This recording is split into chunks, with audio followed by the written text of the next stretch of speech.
Hello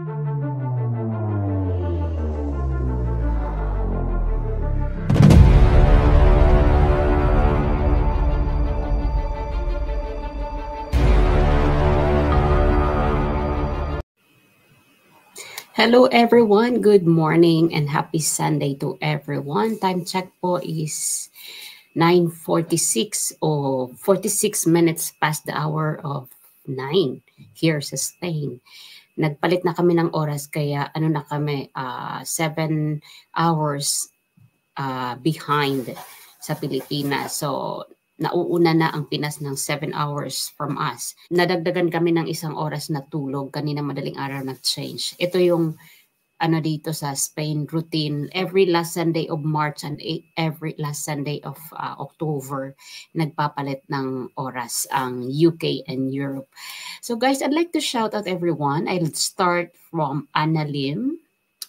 Miss Anna Lim, shout out. Thank you for watching. Lagi daw siya nanonood. Si INC na opposition talaga ito sa aking mga vlog kasi kahit anong i-content ko, umu-oppose talaga ito si INC ko kasi mapolitika man o ganitong content na about family relationship. INC will always oppose. But I respect her or him kasi hindi ko alam kung babae ito o lalaki. Hindi ko alam sa pangalan pa lang niya. We will not, I cannot define who is she or who is he. So, INC, kahit opposition ka sa aking YouTube channel at sa iba pang kumukontra sa aking mga opinion, I still give respect to each and every one of you. As long na hindi kayo dyan mag-type ng mga below the belt against me, kasi hindi nyo naman ako kilala. So, I will still allow you to be in this YouTube channel. So, I appreciate your presence. So, Miss Ausi, ayan, si Miss Jean Ato, si Miss, ayan guys, ang mabasa ko lang ha, kasi mauubos yung oras natin pag sa shoutout sa inyo. Si Miss Estrella, si Miss Maria Rosario, o Ma Rosario, si Miss Jean Horn, ayan, si Miss Judy Boro. So guys, please correct me if I am wrong in pronouncing of your names. Maria Luisa Pertero, ayan, si Mimay. Si Miss Mirna Bores, lagi yan nanonood sa atin. Si Naumika. Ayan, ang hirap. So guys, yan lang muna ang masashoutout ko. And of course, to the name who were not mentioned, na laging nagsusubaybay dito sa aking YouTube channel, thank you very much for your love at support. Kasi ito nga ang pinag-uusapan natin na every success and failure of a Filipino, dapat nandyan tayo. Kaya itong pagpupuna natin sa success and failure ni Carlos Yulo ay nandito tayo to give our little advice, to give our suggestion in order one of us will grow. Kasi we have so many painful reality or painful truths of our life. Kailangan natin magdamayan in our success and in our failure kasi that should be a Filipino is. Kasi di ba nga sa probinsya, if we go back, meron tayong mga bayanihan. I don't know if it's still practice up to now. Na kapag mahirap ka, wala kang financial, gusto mo maglipat bahay, it is done by being, by this means of bayanihan, nagtutulungan. At yun ang culture na hindi dapat natin tanggalin, yung bayanihan system. Not only doon na nagtutulungan tayo kahit walang financial involved. Yung, I don't know talaga kung pinapractice pa to sa probinsya, and I hope so. Kasi meron ako dito na interview na lumad from Davao, na nasa Saudi Arabia siya, OFW, na pinapractice pa daw nila itong bayanihan system, na which is yung mga nasa, halimbawa, mag-harvest ngayon ng mais o kamote o palay, everybody will help to get to harvest. And then, ang pinakabaya doon is like bibigyan ka ng isang sakong parte para sa'yo, isang portion ng ani para yun din ang maging mag-sustain sa'yo for that particular days or weeks or months. Next naman na mag-harvest, doon na naman sila. So that is bayanihan. And on that failure of a person na wala siyang pangbayad sa taong mag-harvest, tinutulungan siya ng mga kapwa niya. So this same with this, mga nangyayari. Sa failure at success ni Carlos, nandun dapat tayo. Bakit ko nasabi? Kung na-failed siya sa kanyang attitude, being a son, nandito tayo to give advice. That we don't want him to be dwelling on that lowest point of his life, being a disrespectful son. That's why meron tayong ganitong content na in our own understanding, in our own capacity, we are trying to give beautiful advices kasi na-experience natin yon. And I experienced it by myself. So, doon tayo sumasama sa failure ni Carlos sa kanyang attitude na ayusin at ibalik yung pagiging pasensyoso niya before. When the time that he has nothing, he was patient enough to pay attention to his parents despite sa pangangaral sa kanya. And that is the reason why I am here. Because I want him to be on his patient side despite na ang kanyang ina ay bungangera dahil para yan sa kabutihan nila. Hindi naman mangangaral ang isang ina para sa ikababagsak mo, kundi para sa ikabubuti ng pagkatao mo hanggang nandyan sila o hanggang sa pagtanda mo. Okay? So at sinasamahan din natin si Carlos sa kanyang success kasi nag-aambag-ambag tayo sa kanyang premyo. And again, 100 million times I will keep on repeating. Tanggapin man sa hindi ni Carlos na ang premyo niya ay galing sa taxes ng mga Pilipino, galing sa remittances nating mga OFW. And that success, we are together. Nandyan tayo sa kanyang tagumpay. Kaya nga hindi tayo nag-question sa ating Pangulong Marcos na Marcos of PBBM, why did you give a lot of money to this person? Where in fact there are still poor in the interior places or in the places na hindi, in the indigenous places. So we don't question that. People never argue about the price.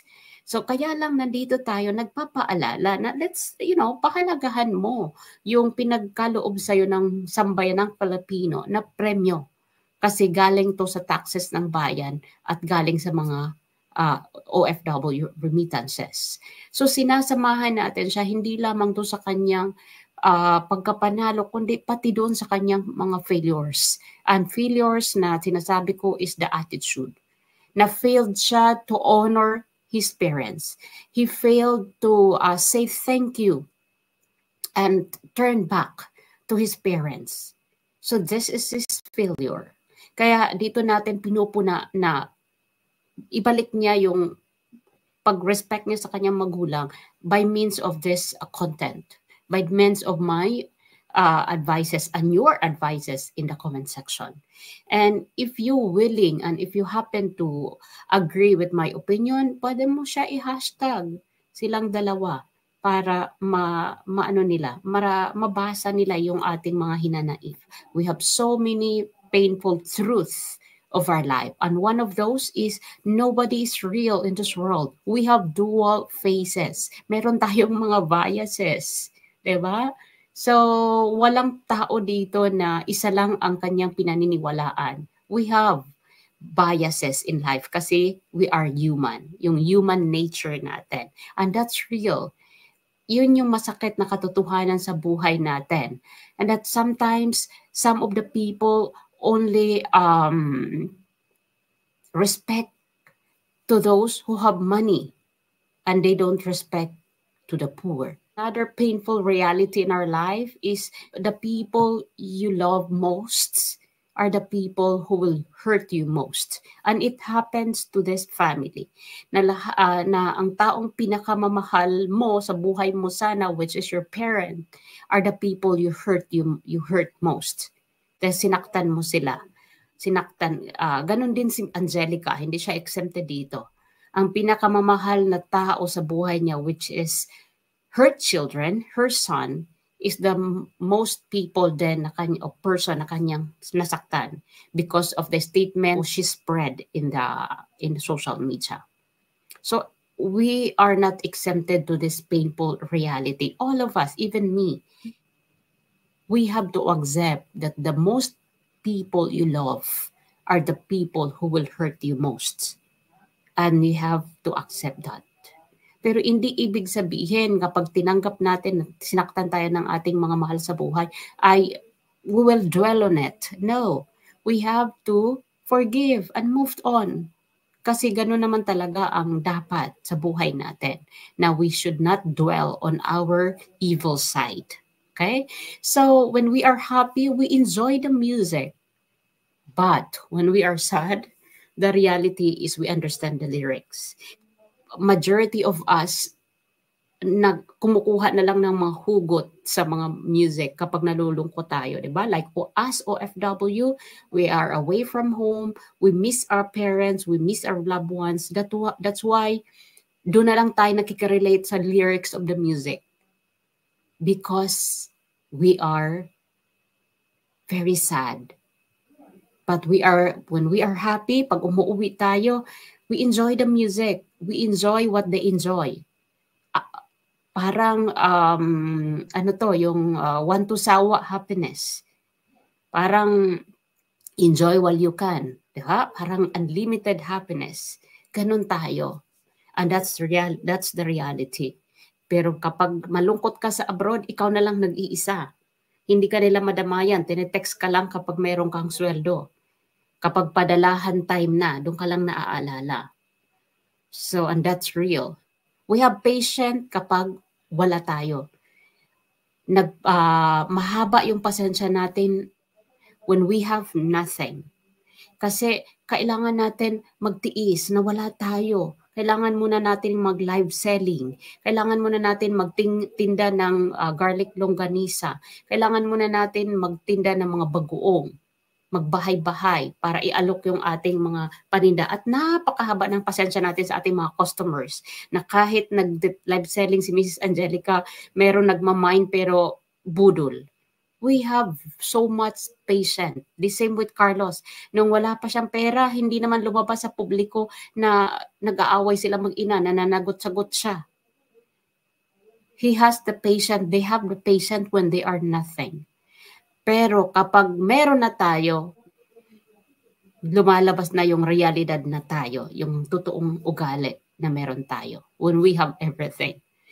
And that's the reality. Wag natin, hindi rin ako exempted dyan. Lahat tayo ay meron tayong ugali kapag meron na tayong mga pera. We have biases.